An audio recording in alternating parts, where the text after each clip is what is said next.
আল্লাহ রসুল বলেছেন ওই কিয়ামতের একটা দিন যে 50,000 বছরকার সমান হবে। মানুষের পরনে শরীরে কোনো রকম কাপড় থাকবে না। একটা বেটা ছেলে উলঙ্গ হয়ে থাকবে, যেমন মায়ের পেট থেকে আমরা এসেছি। একটা মহিলা উলঙ্গ হয়ে থাকবে, যেমন মায়ের পেট থেকে আমরা উলঙ্গ হয়ে এসেছি। কথাটা যখন শুনলেন, আল্লাহর নবীর স্ত্রী মা আয়েশা লজ্জাতে মুখখানা ঘুরিয়ে নিলেন। তারপরে বলছেন, নবী গো, কেমন কথা আপনি বললেন? বড় লজ্জার কথা গো নবীজি। আপনি বললেন নর নারী পুরুষ মহিলারা সব কিয়ামতের দিন উলঙ্গ অবস্থাতে থাকবে। নবী গো, কোনো মানুষকে দেখবে না সেই দিন নিজের ইজ্জতের রক্ষা কেমন করে করব? সেই দিন পর্দাশীলা হয়ে কেমন করে থাকবো? সেই দিন নিজের ইজ্জতটা কেমন করে ঢাকবো?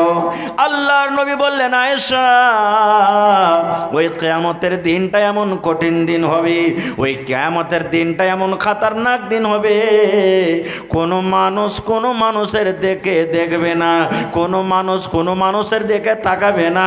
সেদিন প্রত্যেক মানুষ বলবে, একটা নমাজিও বলবে, একটা বেনমাজিও বলবেন, একটা হাজি সাহেব বলবেন, একটা মৌলানা বলবেন, একটা মদখোরও সেদিন এক কথাটাই বলবে, হাই নাফসে, হাই নাফসে, হাই রে আপনার নাফসের আজকে কি হবে?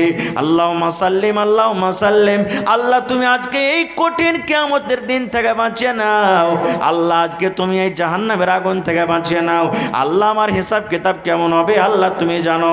আল্লাহ, আমার হিসাব কিতাবকে তুমি আসান করে দাও। আল্লাহ, আজকে মুসিবত থেকে বাঁচিয়ে নাও, মুসিবত থেকে বাঁচিয়ে নাও। শুধু মানুষ এটাই কথা বলবে, কোনো মানুষের দিকে দেখবে না। খুব আল্লাহ নবীর স্ত্রী মা আয়েশা রাদিয়াল্লাহু তাআলা আনহা একদিন বাড়িতে বসে আছেন, কাঁদছেন। নবীজি নাই, দাওয়াতের কামে কিংবা আরও অন্য কোনো কামে বাহিরে গেছেন।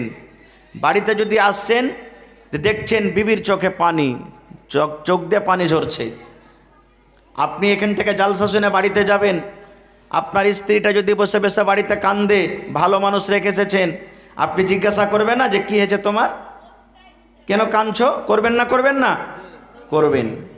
নবীজি যখন বাড়িতে ঢুকলেন, আহারে বিবির চোখে পানি।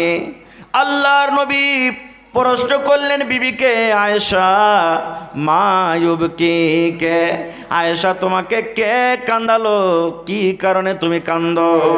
তোমার চোখে কেন পানি দেখে আয়েশা তুমি দয়া করে বলে দাও। তোমার পেটে ক্ষুধা লেগেছে, ভোক লেগেছে, বাড়িতে জানা নেই নাকি? কিংবা তোমাকে অন্য কোনো খারাপ ভাষাতে কেউ গালি দিয়েছে? কে তোমাকে কান্দালো আয়েশা বলে দাও। এ আমার মায়েরা, খালারা শুনেন, হায়রাত আয়েশা বলেন, নবী গো, কেউ আমাকে কান্দায়নি, কোনো মানুষ আমাকে খারাপ ভাষাতে গালি দেয়নি। খোদার কারণে আমার চোখ দিয়ে পানি ঝরে না। তবে রাসূল বললেন, কেন তুমি কান্দো আয়েশা, দয়া করে বলে দাও। হায়রাত আয়েশা বলেন, নবী গো, জাহান্নাম বলে আমার স্মরণ হয়ে গেছে গো নবীজি। জাহান্নামটা আমার চোখের সামনে চলে এসেছে। আপনি বলেছেন জাহান্নামে এরকম আযাব আছে, ওরকম আযাব আছে, জাহান্নামে আগুন আছে, এই আছে, ওই আছে। আল্লাহর নবী গো, আমি আয়েশা জাহান্নামে কে মনে করে জাহান্নাম আমার অন্তরে চলে এলো, জাহান্নাম আমার স্মরণে হয়ে গেল। ওই জাহান্নামের আগুন কেমন হবে নবীজি? যদি আল্লাহ রাব্বুল আলামিন আমাকে জাহান্নামের ভিতরে দিয়ে দেন, আমি কেমন করে জাহান্নামের ভিতরে থাকব? এই জন্য জাহান্নামকে মনে করে আমি আয়েশা নিজের চোখের পানিটাকে থামতে পারলাম না। 2 নম্বরে মা আয়েশা প্রশ্ন করে দিলেন, নবী গো, আমার চোখে পানি দেখে আপনাকে দয়া লেগে গেল, ময়া লেগে গেল। আমি হলাম আপনার বেবে, আপনি হলেন আমার স্বামী। আল্লাহ রাসূল গো, একটা কথা আর বলেন তো, এই দুনিয়াতে আমার চোখে পানি দেখে আপনাকে দয়া লেগে গেল, ময়া লেগে গেল গো নবীজি, তাইলে যেদিন কিয়ামত কায়েম হবে, হাসরের ময়দান হবে, ওই কিয়ামতের দিন যদি আমি আপনার বিবি আয়েশা হিসাব কিতাবের পাল্লাতে গিয়ে কিংবা আমি আপনার স্ত্রী আয়েশা কিয়ামতের দিন কোনো জায়গাতে মুসিবতে পড়ে যায়, ওই মুসিবত থেকে আপনি আমাদেরকে উদ্ধার করতে পারবেন কি পারবেন না? এই আমার ভাইরা শুনে নেন, আল্লাহ নবী বললেন, আয়েশা রে, দুনিয়াতে ভালো যদি খাবার চাও আমি নবী শক্তি হিসাবে তোমাদেরকে দিয়ে দিব, কাপড় যদি চাও শক্তি হিসাবে দিয়ে দিব। কিন্তু আয়েশা, তিনটা স্থান এমন রয়েছে, তিনটে জায়গা এমন রয়েছে, ওই তিন জায়গাতে যদি তোমরা কোনো মুসিবতে পড়ে যাও আমি দয়ার নবী তোমাদের কোনো কাজে আসতে পারবো না। সুবহানাল্লাহ। তিন জায়গাতে যদি মুসিবতে পড়ে যাও আমি নবী তোমাদের কোনো কাজে আসতে পারবো না। কি কি?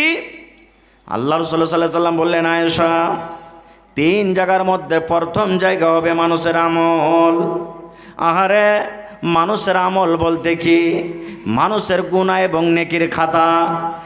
আজকে আমরা বড় বড় ব্যাংকে চলে যাই, বড় বড় দোকানে চলে যাই, সিসি ক্যামেরা লাগা আছে। সিসি ক্যামেরা বুঝেন তো? সিসি ক্যামেরা লাগা আছে। যখন কাস্টমার দোকানে ঢুকবে, চুরি করবো না রে ভাই, এই সামানটা পকেটে রাখবো না। কেন রাখবো না?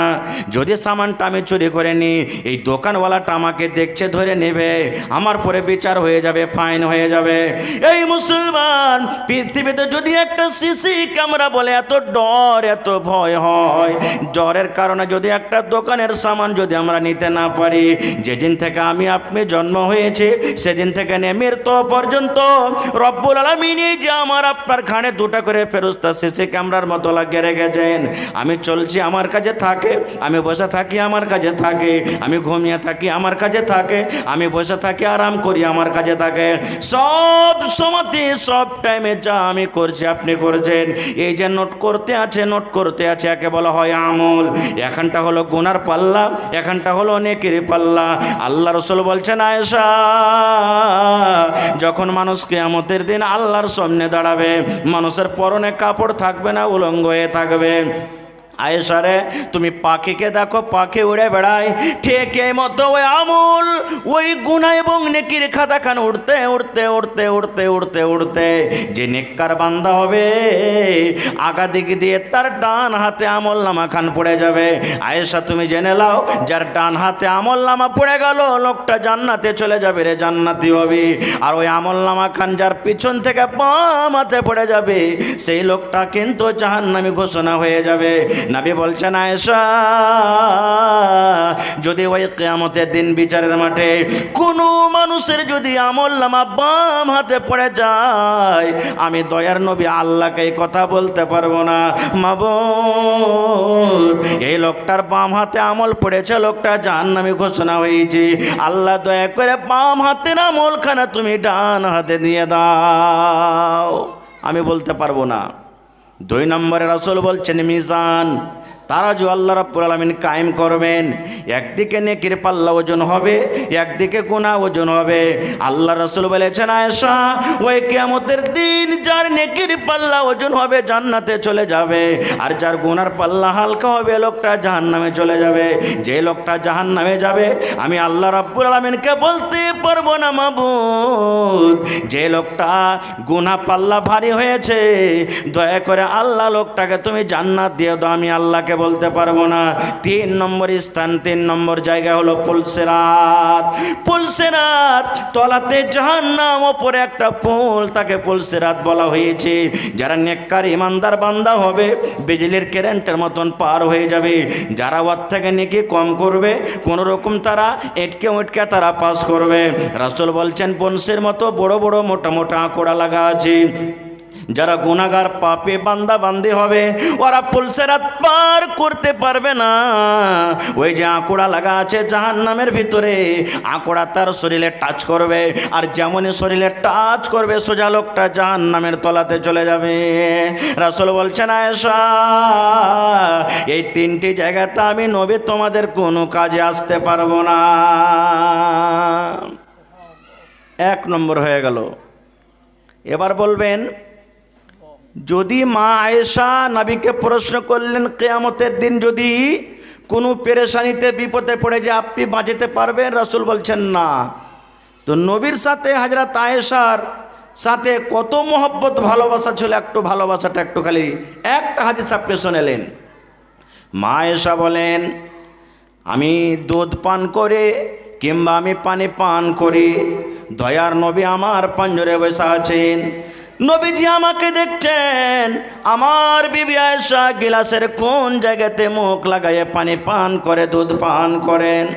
হযরত আয়েশা বলেন, দুধ পান করে কিংবা পানি পান করে আমি যখন গ্লাসটা রেখে দিলাম, দয়ার নবী চট করে গ্লাসটা উঠিয়ে নিলেন এবং মা আয়েশা বলেন, যেই জায়গাতে আমি আয়েশা গ্লাসের মুখ লাগাই আমি পানি পান করলাম, দয়ার নবী ওই জায়গাতে ঠোঁট লাগায় নিজে পানি পান করলেন।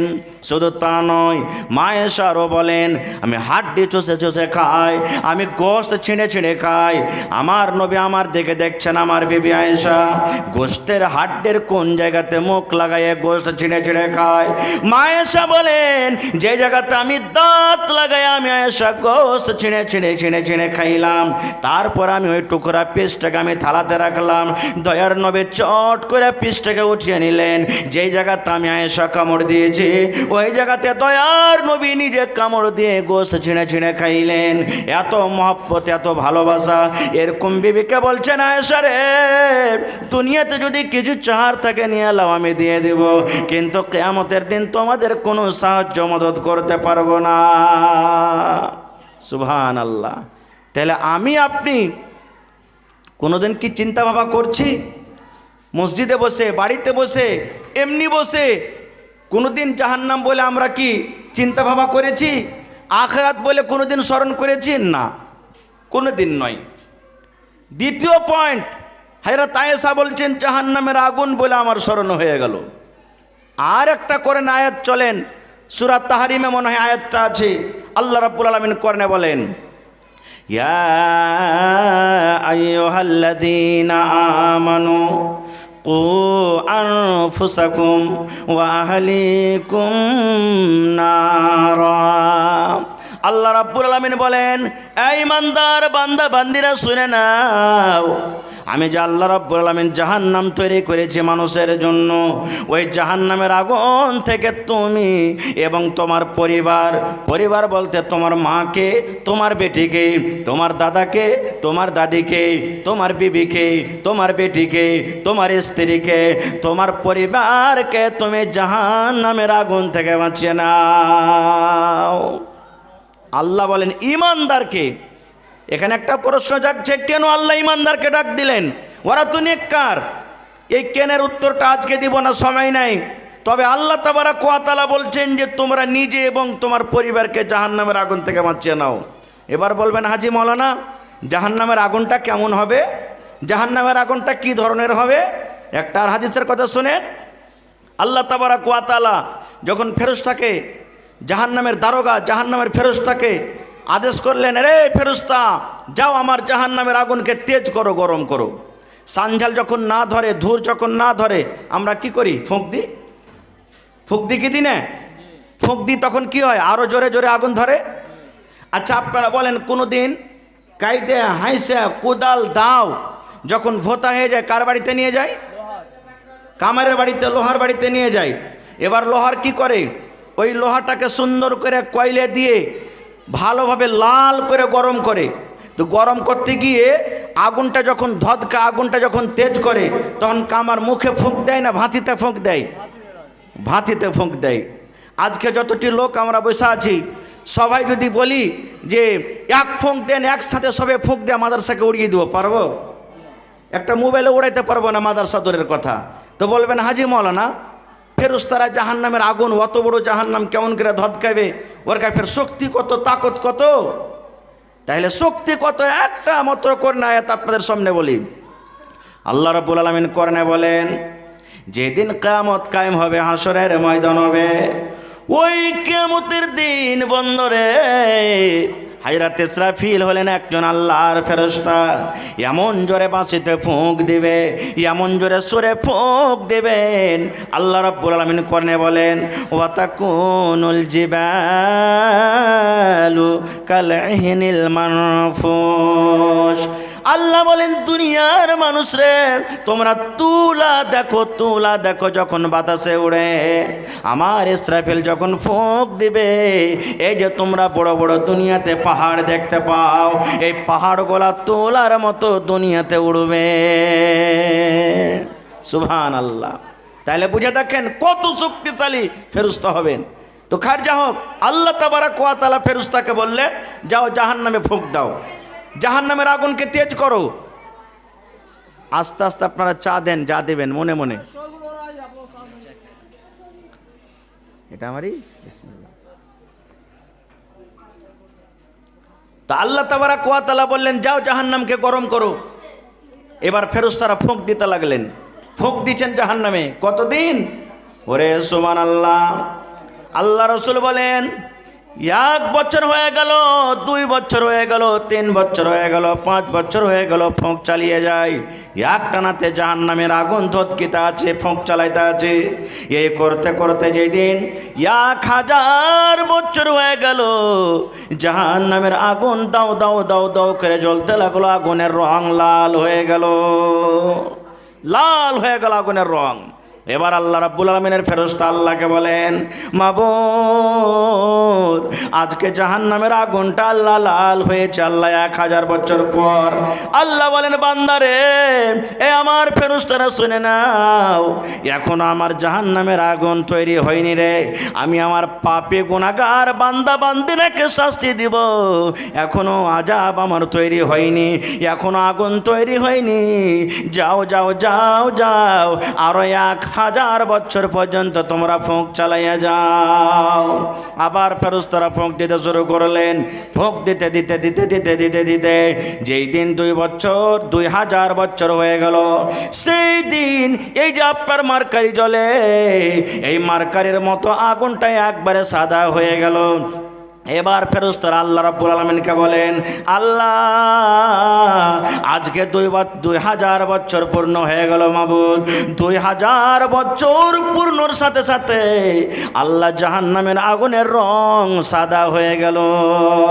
আল্লাহ রাব্বুল আলামিন বলেন ফেরেশতারে, এখনো আগুন তৈরি হয়নি, এখনো আগুন তৈরি হয়নি।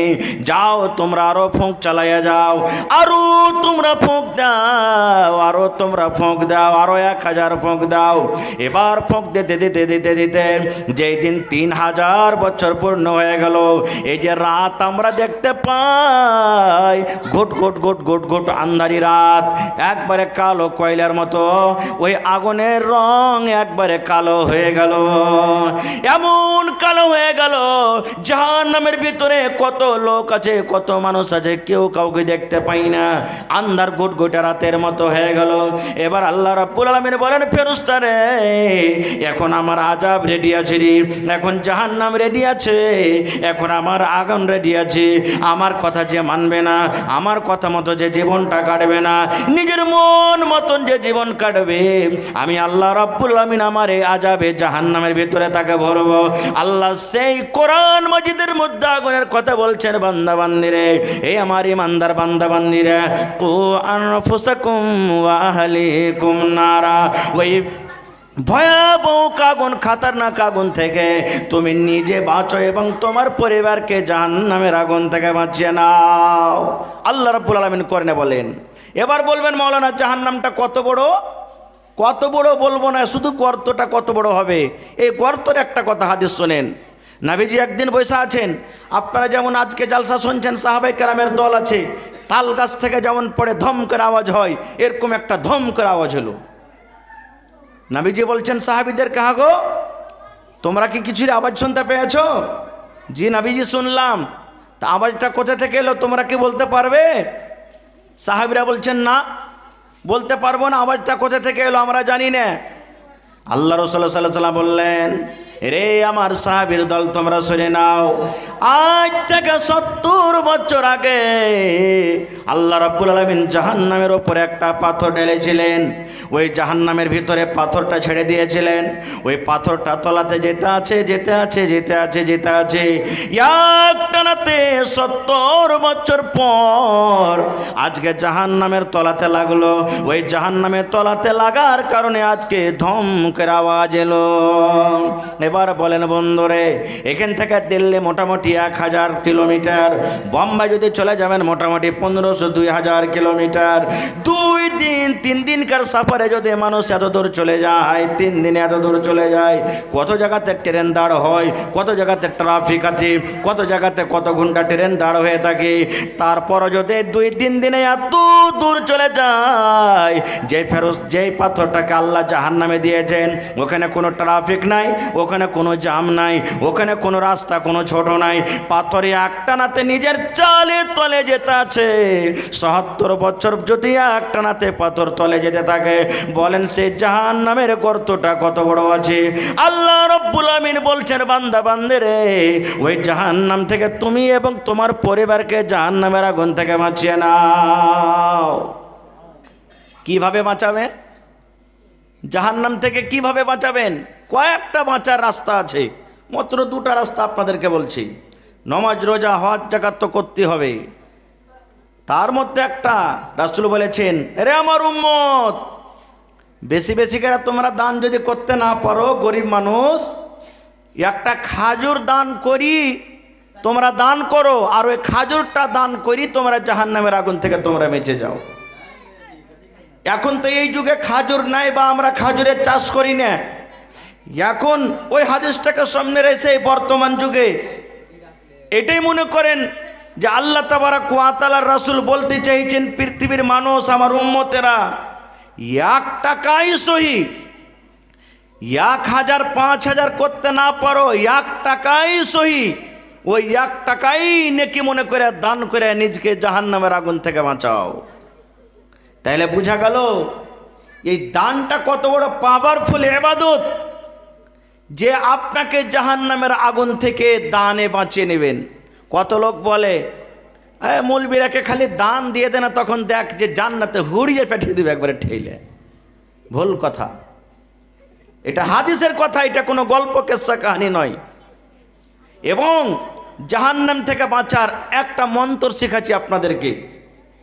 আল্লাহ রাসূল সাল্লাল্লাহু আলাইহি ওয়াসাল্লাম বলেছেন, একজন সাহাবী বলেন, যে মতো বাচ্চারাকে কোরআন মাজিদ শেখা হয়, যে মতো বাচ্চারাকে কোরআন মাজিদ মুখস্থ করা হয়, ওই মতো দয়ার নবী আমাদেরকে জাহান্নাম থেকে বাঁচার জন্য নবীজি দোয়া শেখাতেন। কি দোয়াটা?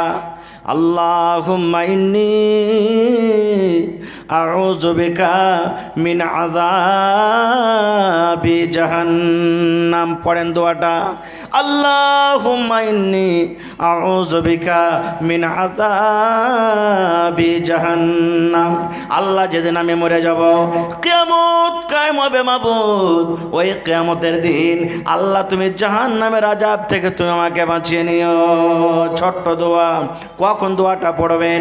দোয়াটা পড়ার কোনো টাইম নাই, নামাজের ভিতরে পড়েন, সাজদাতে পড়েন, আপনি সাজদাতে পড়েন, আপনি তাশাহুদে বসে বসে পড়েন, আপনি যে কোনো টাইমে নামাজে পড়তে পারেন, এমনি টাইমে পড়তে পারেন, মসজিদে যাইছেন পড়েন, মসজিদ থেকে বের হলেন পড়েন, ঘাস কাটতে চলে গেছেন পড়েন, মায়েরা খালারা ভাত রান্না করবে পড়বে, বাড়ি ঘর ঝাড়ু দিবে বসবে, দোকানে বসে আছেন পড়বেন, মাঠে ঘাস কাটতে চলে গেছেন পড়বেন, যে কোনো টাইমে পাক অবস্থাতে আপনি দোয়াটা পড়তে পারেন। আর একটা রাসূল হাদিস বলেছেন, উম্মত রে, ফজরের নামাজের পর 3 বার করে যদি তোমরা দোয়াটা পড়ো, আল্লাহুম্মা ইন্নী আউযু বিকা মিন আযাবি জাহান্নাম, আল্লাহুম্মা ইন্নী আউযু বিকা মিন আযাবি জাহান্নাম, আল্লাহুম্মা ইন্নী আউযু বিকা মিন আযাবি জাহান্নাম, আল্লাহুম্মা আজিরনি মিনান নার, আল্লাহুম্মা আজিরনি মিনান নার, আল্লাহুম্মা আজিরনি মিনান নার, আল্লাহুম্মা ইন্নী আউযু বিকা মিন আযাবিল কবরি, আল্লাহুম্মা ইন্নী আউযু বিকা মিন আযাবিল কবরি, আল্লাহুম্মা ইন্নী আউযু বিকা মিন আযাবিল কবরি। কখন? এটা খাস ফজিলত আছে, ফজরের নামাজের পরে 3 বার করে। আরবিতে যদি না পারেন তো বাংলাতে বলেন, আল্লাহ জাহান্নামের আগুন থেকে বাঁচিয়ে নিও, আল্লাহ, আল্লাহ জাহান্নামের আগুন থেকে বাঁচিয়ে নিও, আল্লাহ জাহান্নামের আগুন থেকে বাঁচিয়ে নিও, আল্লাহ জান্নাত দিও, আল্লাহ জান্নাত দিও, আল্লাহ তুমি জান্নাত দিও, আল্লাহ কবর আযাব থেকে বাঁচিয়ে নিও, আল্লাহ কবর আযাব থেকে বাঁচিয়ে নিও, আল্লাহ কবর আযাব থেকে বাঁচিয়ে নিও। কয়বার করে? কয়বার করে পড়তে হবে? 3 বার করে। কখন পড়তে হবে? ফজরের নামাজে পরে, আর এরকমভাবে মাগরিবের নামাজে পরে। এবার পড়ে ছেড়ে দেন আপনি, আপনার কাজ শেষ। এবার পরে দেখেন কি হবে। ওরে সুবহানাল্লাহ, জাহান্নাম আল্লাহ রাব্বুল আলামিনকে এবার সুপারিশ করবে আপনার তরফ থেকে, কবর আল্লাহ রাব্বুল আলামিনকে সুপারিশ করবেন, জান্নাত আল্লাহ তাবারাক ওয়া তাআলাকে বলবেন, কি বলবেন? জান্নাত বলবে, মাবুদ চিলমারি গ্রাম থেকে তোমার অমুক বান্দা বান্দি আল্লাহ আমাকে চেয়েছে, আল্লাহ তুমি জান্নাত দিও, আল্লাহ জান্নাত দিও। মাবুদ ওই বান্দা বান্দের জন্য আমি সুপারিশ করি। লোকটা যখন মরে যাবে, মরার পর যখন কিয়ামত হবে, কিয়ামতের মাঠে আল্লাহ দয়া করে লোকটাকে তুমি আমার ভিতরে দিও, আল্লাহ দয়া করে তুমি জান্নাতের ভিতরে লোকটাকে দিয়ে দিও।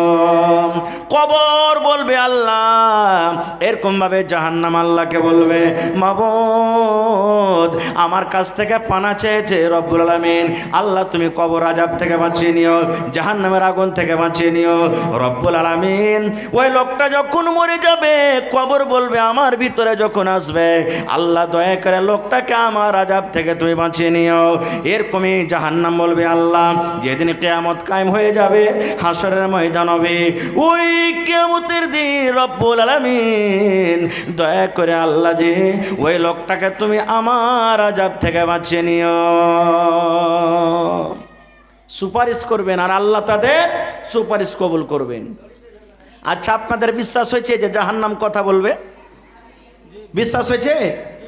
জান্নাত কথা বলবে? বিশ্বাস হয়েছে? কবর আযাব কথা বলবে? বিশ্বাস হয়েছে?